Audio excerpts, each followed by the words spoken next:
Hello, I'm Congressman Adam Schiff, and I join you in spirit this evening for the community-wide prayer for Artsakh.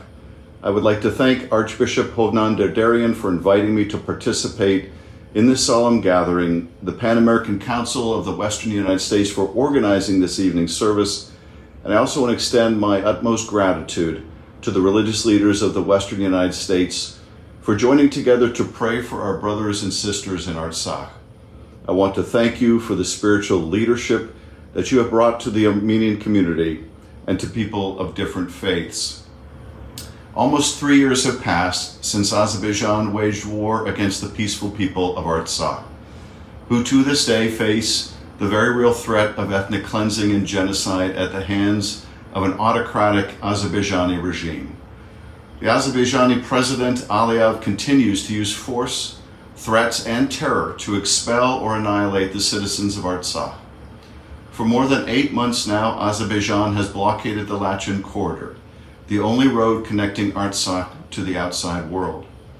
This human rights crisis has had devastating effects on the population, rendering 120,000 individuals without access to food, medical supplies, and services, consistent gas and electricity, and essential human rights, such as the freedom of movement. The population of Artsakh is in urgent need of assistance, including those most vulnerable: pregnant women, children, the elderly, and disabled. Innocent civilians are increasingly suffering from malnutrition and facing the imminent threat of starvation. From the day the blockade of the Lachin corridor began, I have urged the State Department and USAID to take action to protect the people of Artsakh and the right of self-determination. And although they have tried to use diplomacy to put an end to Aliyev's blockade of the Lachin corridor, the time for statements and such calls has clearly passed. The United States must take concrete action and immediately use other tools to press Azerbaijan to return to compliance with international law and order.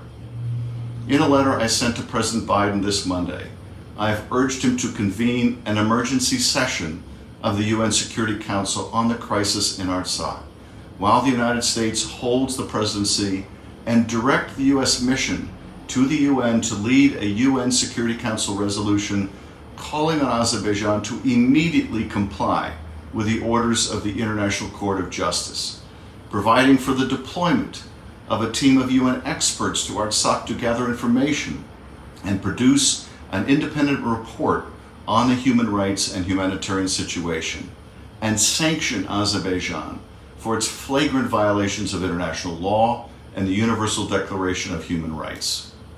Shortly after my letter was sent, and at the urging of Armenia, a UN Security Council meeting was scheduled.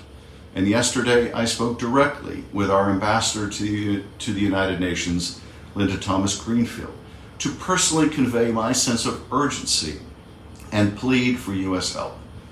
I have urged President Biden to direct U.S. aid and the Department of Defense to assess options for the United States to assist in the delivery of aid to Artsakh by land or airlift to prevent the very real threat of starvation, and personally call on Aliyev to and urge him to lift the blockade. The United States must speak truth to power and stop another genocide against Armenians from occurring. During my years as a member of Congress, one of my greatest blessings has been being welcomed into the Armenian family.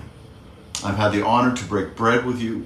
I've sat with survivors of the Armenian genocide, and together we have celebrated victories and have consoled one another during painful times.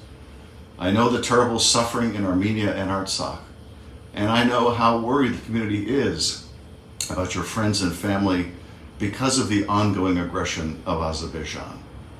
And I want you to know that you are in my prayers, and I will not rest until we bring peace and justice to Armenia and Artsakh, and we make sure that we put an end to the recurrent pattern of unprovoked violence by Azerbaijan. Over the years, I have joined prayer services in the Armenian Church and have witnessed the faith that is the cornerstone of the Armenian people, through which you have persevered and found the strength to overcome obstacles, trials, and tribulations time and time again. Together, through prayer and action, we will stand with the people of Artsakh, who have spoken with one voice, that they will not give up their right to independence and self-determination and a peaceful life with dignity. And I will be with you every step of the way as we face these challenges head on with faith, strength, and unity. Thank you.